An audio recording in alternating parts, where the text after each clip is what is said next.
Amilenialismo. Es una perspectiva teológica con respecto al reinado de 1000 años de Jesucristo, que enseña que el milenio del que habla Apocalipsis 20 del 1 al 10 hace referencia al tiempo presente de la Iglesia y que inició con la resurrección y ascensión de Cristo y que será consumado cuando establezca el reino eterno.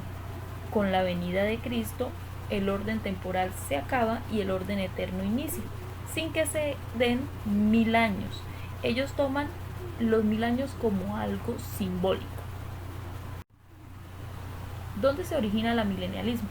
Entonces empieza con Orígenes, que es un teólogo de la iglesia griega y fundador de la escuela de Cesarea, quien es uno de los principales exponentes del método alegórico de interpretación y que contradice muchas de las enseñanzas de los padres de la iglesia, al asegurar que el reino milenial de Cristo no era literal, afirmando que el reino de Jesucristo es un reino eterno y no temporal. Después se coge más fuerza con Agustín, que es conocido como el padre del amilenialismo. Para él, el amilenialismo es un periodo comprendido entre la primera y la segunda venida de Cristo, una perspectiva que fue muy aceptada por la Iglesia católica y que fue aceptada en el Concilio de Éfeso en el 431. Todo esto con el afán de dar explicación al hecho de que Cristo no había venido por la Iglesia. Entonces condenaban la perspectiva premilenaria, aceptando el amilenialismo como una respuesta a esta duda que ellos tenían de por qué no había llegado Cristo todavía por su iglesia, y se convirtió en una de las doctrinas predominantes de la Iglesia católica y romana, adoptada a tal punto por los reformadores protestantes como Martín Lutero y Juan Calvino. La teología amilenial perduró a través de la época del oscurantismo. Durante este tiempo las escrituras eran mayormente espiritualizadas y el asunto de fe era dejado a manos del sistema religioso. Los postulados del amilenialismo. Entonces, para el amilenialismo, la primera venida de Cristo representa una victoria decisiva sobre el pecado, la muerte de Satanás, siendo el día más importante para ellos en la historia lo que ocurrió en la cruz del Calvario, y el reino de Dios es tanto presente como futuro, donde el reino ha sido iniciado por Cristo y está operando en la historia ahora y se revelará a plenitud en un futuro. Los amilenialistas sostienen 4 posiciones. La primera: Cristo es el verdadero Israel de Dios. Ellos dicen que el Israel del antiguo pacto era tipo o sombra y que la iglesia, por estar unida a Cristo, se considera como el Israel de Dios. Esta iglesia es el único pueblo de Dios en el nuevo pacto y está compuesto tan solo por los creyentes en Cristo, tanto de entre los judíos como entre los gentiles, y se apoyan en Romanos 2 del 6 al 29, 4 del 9 al 12, Gálatas 3 del 14 al 16, Efesios 2 del 11 al 22. Otro de los postulados de los amilenialistas es la manifestación del reino de Dios por medio del antiguo pacto, y ellos dicen que tienen cumplimiento definitivo en la persona de Cristo, con 2 etapas fundamentales. La primera, que es la siembra, ¿verdad?, que fue la primera venida de Cristo, y la segunda, que es la cosecha, en la segunda venida, y se apoyan de Mateo 13 del 24 al 30, 36 al 43 y 13 del 47 al 50. El tercer postulado de ellos habla de la segunda venida de Cristo y dicen que será un único evento juntamente con el arrebatamiento de la iglesia, apoyándose en Mateo 24 del 3 al 44, segunda de Tesalonicenses 2 del 1 al 3. Ellos dicen, para ellos, ellos no conciben el hecho del rapto y se apoyan, o eso es lo que se conoce como la escatología del postribulacionismo. Cualquier idea del rapto de la iglesia, ellos lo rechazan, se niegan completamente a apoyar este hecho.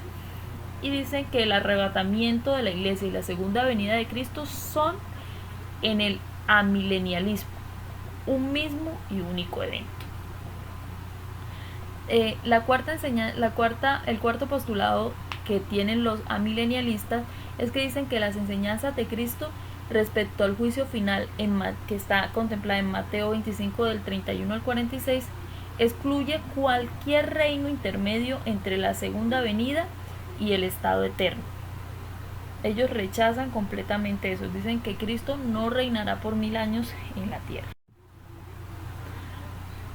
¿Cuáles son las características doctrinales en las que se basa el amilenialismo? Entonces, si miramos las corrientes, lo concerniente a la iglesia o lo concerniente a la Biblia, habla primero del cumplimiento de los pasajes mileniales, se cumplirán en el presente, en la presente edad, por medio de la iglesia en la tierra.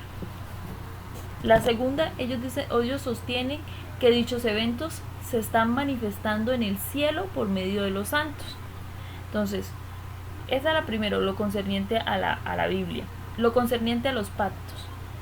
Los premilenialistas se apoyan en los argumentos de que los pactos bíblicos contienen promesas que aún no se han cumplido y que requieren un milenio terrenal para cumplirse literalmente.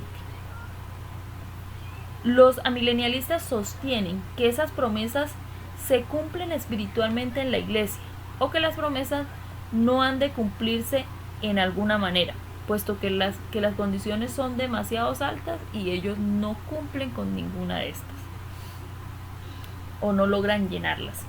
Lo concerniente a la iglesia. Los amilenialistas consideran que la iglesia cumple las promesas de Dios en una manera antitípica y espiritual.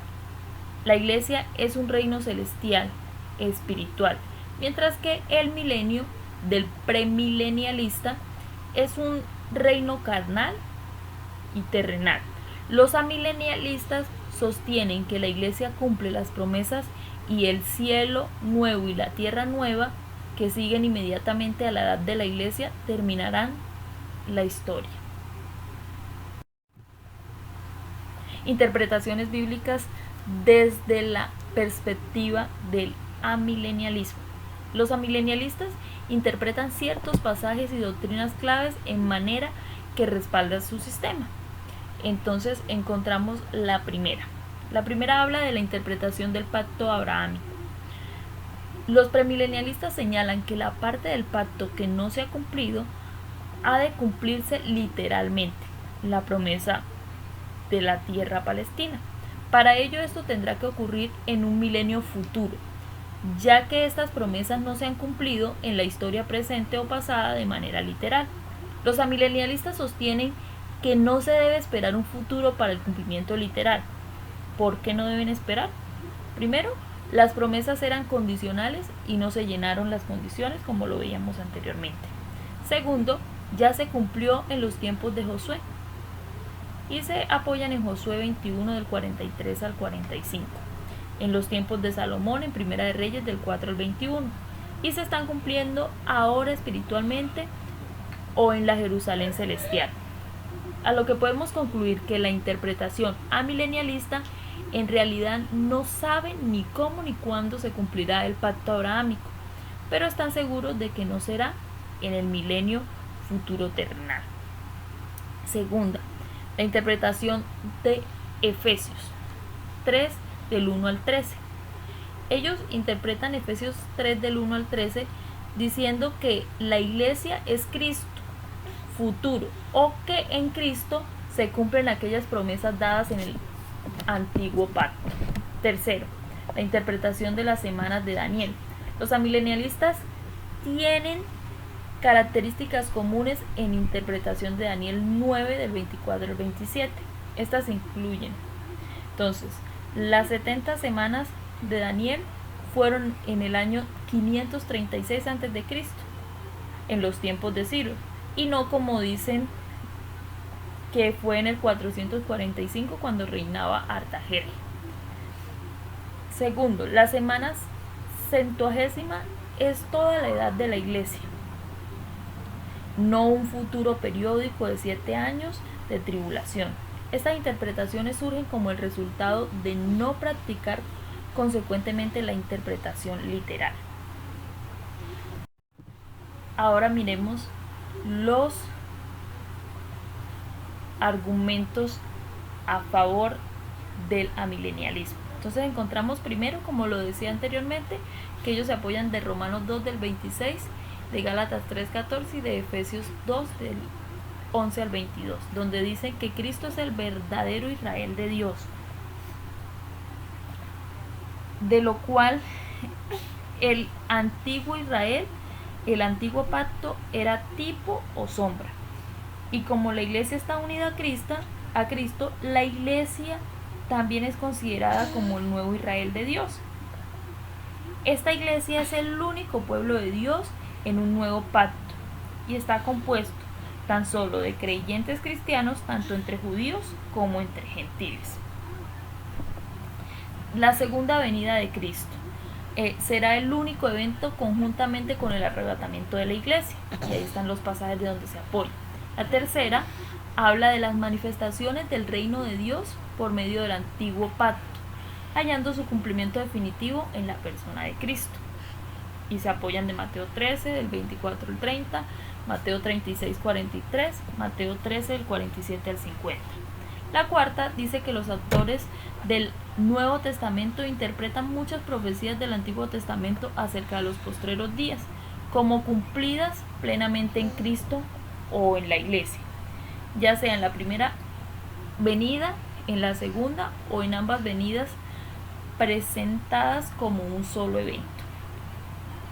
Y se apoyan en Hechos 15 del 14 al 18, Isaías 65, 17, 62, 22 y Apocalipsis 2,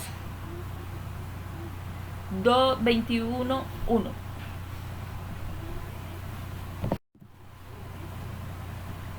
Dicen que la división de la historia de la humanidad se da en dos etapas, la era presente y la era venidera, como se enseña por Cristo y Pablo, y es más consistente con el esquema amilenial, y se basan en los pasajes de Mateo 12, del 12:32, Marcos 10, 20 al 30, Lucas 20, del 34 al 36.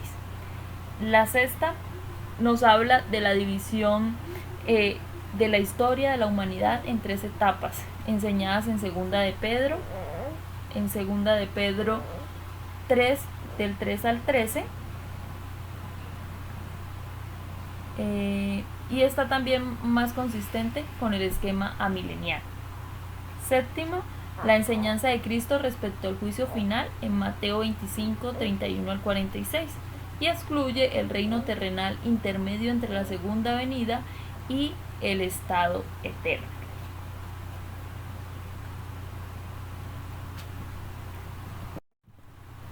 Finalmente, ¿cuáles son los eventos cronológicos de la escatología amilenial? Primero, entonces, nosotros vemos que dice que comienza con el gobierno actual del Mesías en un reinado espiritual. Segundo, la segunda venida de Cristo. Ese es el segundo evento. Tercero, conjuntamente con su venida habrá una resurrección general y todos los cristianos recibiremos al Señor en el aire. Cuarto, los enemigos de Cristo serán vencidos y serán celebrado el juicio final. Y quinto, el mundo actual será destruido por fuego y los justos pasaremos a habitar en el cielo nuevo y la tierra nueva por toda la eternidad. Muchas gracias.